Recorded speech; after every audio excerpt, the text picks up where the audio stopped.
Fala, meus amigos, espero que todos estejam bem. Vamos falar um pouquinho sobre classificação de imagens, que é algo que eu julgo importantíssimo em sensoriamento remoto, sobretudo para quem trabalha com imagens orbitais. Talvez uma imagem classificada seja o principal produto que nós desejamos obter em sensoriamento remoto. Então, é por isso que é muito importante nós tratarmos sobre esse assunto. O que é a classificação de imagens em sensoriamento remoto? Classificar uma imagem é eu atribuir a cada pixel, a cada grupo de pixels, a cada objeto de uma imagem, uma classe temática. Então, quando eu olho para a imagem, eu estou vendo alguma coisa ali. Na verdade, eu estou vendo muitas coisas. Eu poderia dizer que cada coisa que eu vejo ali na imagem poderia pertencer a uma classe. Por exemplo, eu olho para a imagem e vejo vegetação. Vejo água, vejo solo exposto, área urbana, lavoura, floresta, sombra, entre outras coisas que vão aparecer na imagem. Então, cada elemento ou cada grupo de elementos ali, que se caracteriza, claro, por vários pixels, a gente pode dizer que ele pode pertencer a uma classe, ok? Então, em termos práticos, a classificação ela transforma uma imagem em um mapa temático, permitindo que eu interprete a quantificação e faça o monitoramento do uso e da cobertura da Terra. Olhemos para essa imagem aí. Nós temos aqui um estudo que, inclusive, compara, o uso da classificação de imagens em softwares comerciais e do Google Earth Engine, que também é um software comercial. É um estudo aqui de 2017 dos autores. Então, quando você olha para esses dois desenhos aqui, ou melhor, esses dois produtos, você vê algumas classes. Por exemplo, a água aqui está em azul, a sombra aqui está em preto, a vegetação em verde, o solo exposto e o tecido urbano, ok? Se eu olhasse para uma imagem, talvez eu não veria esses temas aqui com essa distribuição e com essa cor, e nem conseguiria quantificar o quanto de solo exposto tem nessa imagem, o quanto de vegetação tem nessa imagem, o quanto de água tem nessa imagem. Então, através da classificação, eu consigo fazer uma interpretação, uma quantificação e um monitoramento desse uso. E eu consigo fazer também algumas análises temporais. Então, imagina só que eu tenho imagens de satélite de 10 em 10 anos em uma determinada localidade. E eu quero analisar o quanto a área urbana, por exemplo, cresceu. Então, se eu faço uma classificação, eu consigo ver o avanço, por exemplo, da área urbana em um determinado espaço geográfico, a diminuição de uma área inundada e por aí vai. Então, o produto que se gera a partir de uma classificação ou o produto classificação é algo muito bom. Eu deixei aqui um livro que é um clássico, referência para nós, Richard Zidia, que trata a respeito de sensoriamento remoto na sua base, que fala muito sobre classificação de imagens, entre outras coisas. Então, vale a pena aí acessá-lo, ok? E aí a pergunta que a gente tem que fazer é, com base nas características de uma imagem, como distinguir automaticamente os alvos diferentes? Ou seja, como que eu faço isso aqui? No olho, para mim, é muito fácil, né? Eu consigo interpretar o que é vegetação, eu consigo interpretar o que é solo exposto. Pela cor, pela textura, pela rugosidade, eu consigo fazer ali uma fotointerpretação. Eu consigo interpretar, e claro, pelo conhecimento especialista de cada um de nós. Mas como fazer o computador fazer isso? Porque se eu for pegar pixel por pixel dentro de uma imagem, puxa, vai demorar demais, né? Então eu preciso de uma técnica ou de um algoritmo ou de uma solução que permita com que eu aponte alguns parâmetros para esse algoritmo e ele faça a classificação do todo para mim. Beleza? Então, isso é a classificação de imagens em sensoriamento remoto. Essa figura ilustra bem para nós. Ó. Do lado de cá a gente tem uma imagem com área urbana, com agricultura, floresta, corpo d'água, solo exposto.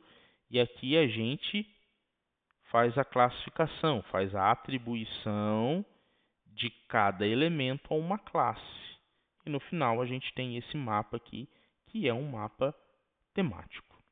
Beleza? Tipos de classificação. Existem alguns tipos de classificação e de classificadores, que nós chamamos de classificadores já avançados, ok? A classificação mais comum, e é de se esperar que ela seja mais comum porque a imagem ela tem como base o pixel, é a classificação por pixel. A classificação por pixel, ela possui duas vertentes. Uma classificação que nós dizemos que é a classificação supervisionada e a classificação não supervisionada. Supervisionada, o próprio nome diz, é que você supervisiona. Então, numa classificação supervisionada, o que você vai fazer? Você tem aqui, por exemplo, uma imagem, você identifica as classes que estão na imagem e você começa, por assim dizer, treinar o algoritmo. Você coleta amostras e atribui a uma determinada classe. A partir do momento que você atribui essa amostra a uma determinada classe, é como se o algoritmo soubesse ou tivesse um parâmetro para depois fazer uma comparação. Se um determinado pixel pode ser aglutinado a essa classe que você treinou ele ou não, ok? A não supervisionada, o próprio nome diz. Eu não vou fazer esse treinamento, essa coleta de amostras. O que eu vou fazer? Eu vou indicar alguns parâmetros e pedir para que ele faça a separação dessas classes para mim. Um outro modelo de classificação, que eu sou suspeito para falar, porque trabalhei no mestrado, é a classificação orientada a objeto. Eu particularmente gosto muito da GeoBia. Quando nós estamos falando de imagens com grande poder de resolução, com uma resolução espacial boa, nós começamos a ter milhares de pixels. E aí uma classificação supervisionada, uma classificação pixel a pixel, muitas vezes ela se torna inviável, ou ela se torna custosa, e às vezes até confusa. Nesses casos, é preferível trabalhar com classificação orientada a objeto. Eu vou fazer uma segmentação prévia da imagem, num primeiro momento. Aquilo que for parecido dentro de um determinado limiar vai ser segmentado como um único objeto. E aí existem vários tipos de segmentadores, tá? Não vou entrar em detalhes aqui. E aí, quando você for fazer o seu treinamento, a sua supervisão ou a não supervisão, aí vai depender daquilo que você vai trabalhar, mas normalmente se a gente faz supervisionada, você vai não coletar mais pixel a pixel, mas sim por objeto. Então é uma coisa bastante interessante, tá? A classificação orientada a objeto. E aí nós temos os classificadores, que eu chamo de classificadores avançados, que são classificadores de Machine Learning e classificadores de Deep Learning, ok? Isso é o que nós temos de mais atual e talvez de mais robusto dentro da classificação de imagens. Lembrando que esses algoritmos aqui não são usados só em classificação de imagens, são usados em outras áreas também, robótica e tantas outras coisas, mas se aplicam também como classificadores de imagem e possuem bons resultados, ok? Nesta aula nós vamos atentar somente à classificação por pixel, supervisionada e não supervisionada. Vamos falar um pouquinho de alguns algoritmos, de maneira bem superficial, bem sucinta, bem tranquila, só para a gente ter um entendimento a respeito de como eles funcionam e como a gente vai poder lidar com eles no dia a dia, ok? Muito bem. Eu expliquei um pouco da classificação supervisionada, a gente pode ler junto, né? A classificação supervisionada, ela ocorre quando o analista informa ao algoritmo quais exemplos representam cada classe. Em outras palavras, o método aprende a partir de amostras rotuladas. Ou seja, Eu crio uma amostra e atribuo ela a uma classe, rotulo essa amostra e digo para o algoritmo, ó, isso aqui é água, ó, isso aqui é solo exposto, ó, isso aqui é floresta, tá? E o objetivo é usar essas amostras de treinamento para estimar algumas regras de decisão e depois classificar os demais pixels da imagem. O Richards define a classificação supervisionada justamente como o procedimento mais comum da análise quantitativa de imagens, baseado em algoritmos que rotulam pixels de acordo com as classes de cobertura previamente definidas. Quais são esses principais algoritmos, né? Existem muitos, mas vou trazer 3 aqui para nós. Alguns de classificação supervisionada clássica é o algoritmo de distância mínima. O que esse algoritmo faz? Ele calcula a distância entre o pixel que eu não conheço e a média espectral de cada classe. O pixel é atribuído à classe cuja média estiver mais próxima. É simples, mas ele ignora a variabilidade interna das classes. Por isso ele pode falhar quando duas classes têm médias parecidas, mas dispersões diferentes. Já a distância de Mahalanobis é semelhante à distância mínima, mas ela incorpora a dispersão das classes, por meio da matriz de covariância. É mais sofisticada, porque ela considera a forma estatística da nuvem de dados. Então, distância mínima. Olha bem para essa figura aí, ó. Você tem aqui uma classe A, ok? Você tem aqui uma classe B. Você tem aqui uma média da classe A e uma média da classe B. E aí você tem um pixel que ele está desconhecido. E você precisa definir se ele pertence à classe A ou à classe B. Lembrando que você já disse com várias amostras para o seu algoritmo quem que é A e quem que é B. Ok? E aí, a partir dessa distância, a distância mínima é onde esse algoritmo vai ser atribuído. Então, a distância está mais próxima da classe A ou da classe B? Não, da média da classe B e não da média da classe A. Então, se a distância é menor, eu vou tender a ser para esse lado. Beleza? Então, a regra de decisão é o pixel é atribuído à classe cuja média está mais próxima. Já a distância de Mahalanobis, ela não leva só em conta essa distância aqui, mas sim a dispersão desses dados. Isso é muito importante. Por quê? Porque a média é um dado viesado, né? Às vezes, por exemplo, né? Só um exemplo aqui. Eu sei que é estatístico, mas vale a pena. Às vezes você tem duas classes, né? E aí você tem uma classe que a média é nota 8. Classe A. E aí você tem uma outra classe B que a média é nota 8. Você fala, puxa, as duas são iguais. Só que na classe A, o que acontece? Todo mundo tira 6,5, 8,5, 9, 7,5, 8. Está todo mundo próximo à média. Não tem uma dispersão muito grande.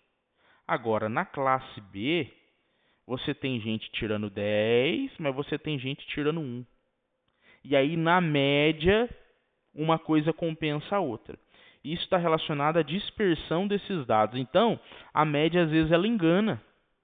E é por isso que quando a gente traz a dispersão para os dados e associa isso à covariância, a gente começa a ter uma decisão mais assertiva. Opa, a A é melhor do que a B, porque a A está todo mundo perto de 8 mesmo. Agora a B não. A B tem gente com 10, mas tem gente com 2, com 4. E aí você tem uma média 8, não por causa de todo mundo, mas por causa de um ou outro que está sempre tirando nota boa. Beleza? Então a distância de Mahalanobis ela considera isso. A máximo verossemelhança também tem um pezinho aí. É o classificador estatístico clássico mais citado em sensoriamento remoto, e ele assume em geral que os dados de cada classe seguem uma distribuição normal, multivariada.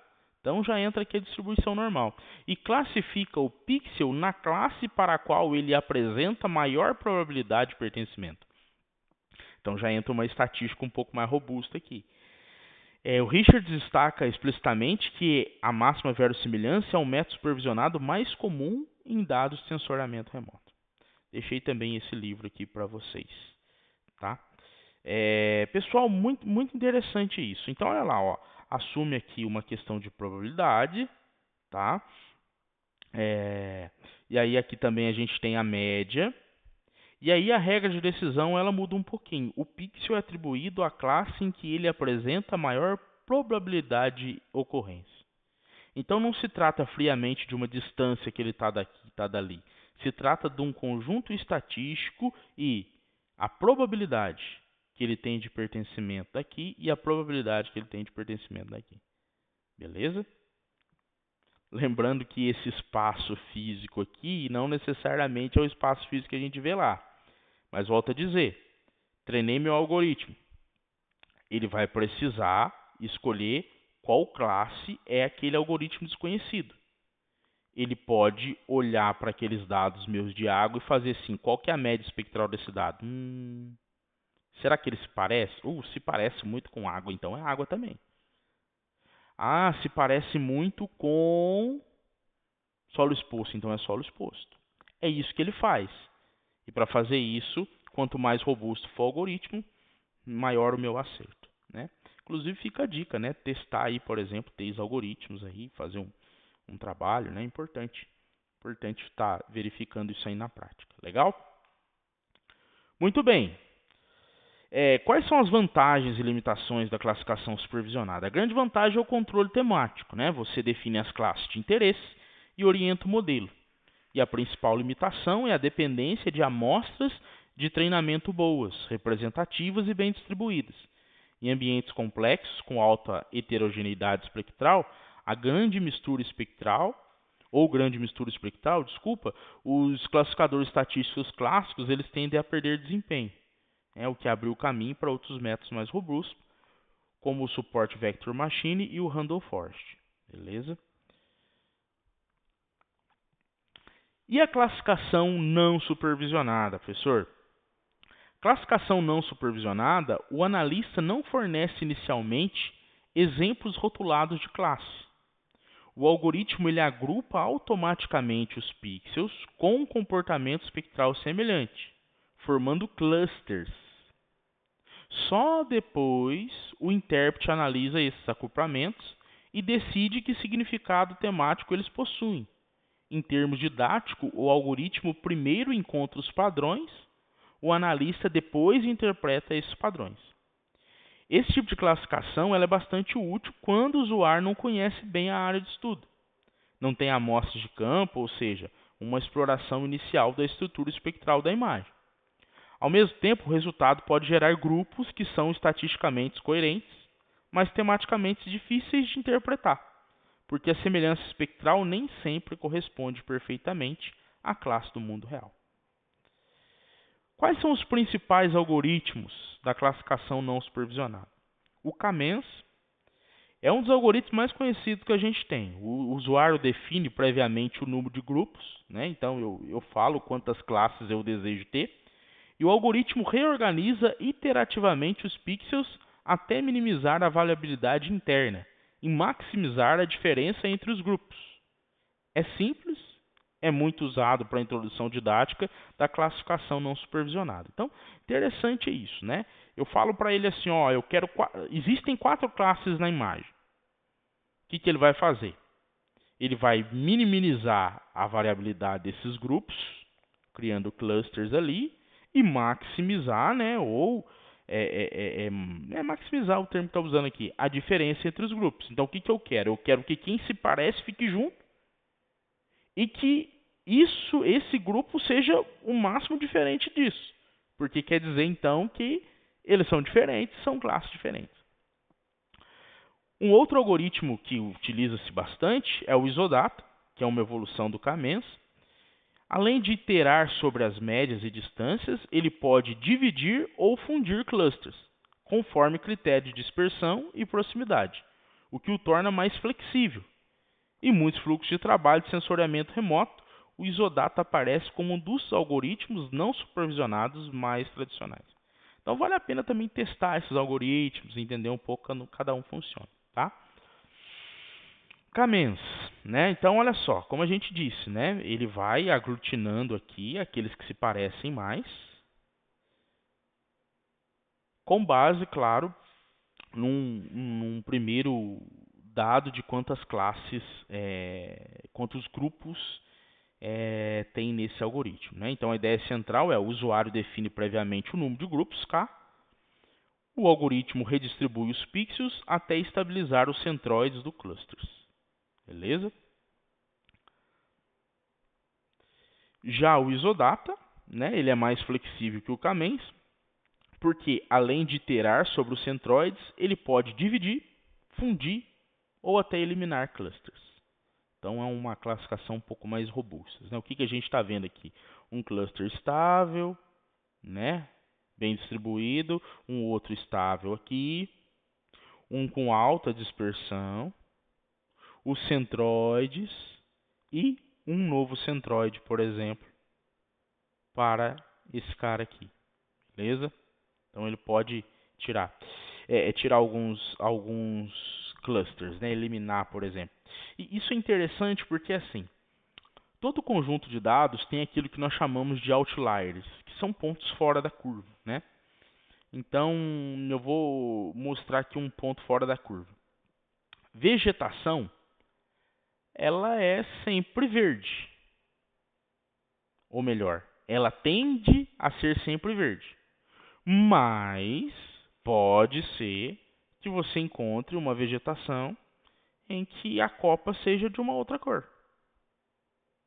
E aí, na hora que você começa a olhar a variabilidade espectral, você começa a tender a achar que isso não é vegetação, sobretudo se você analisá-la no RGB.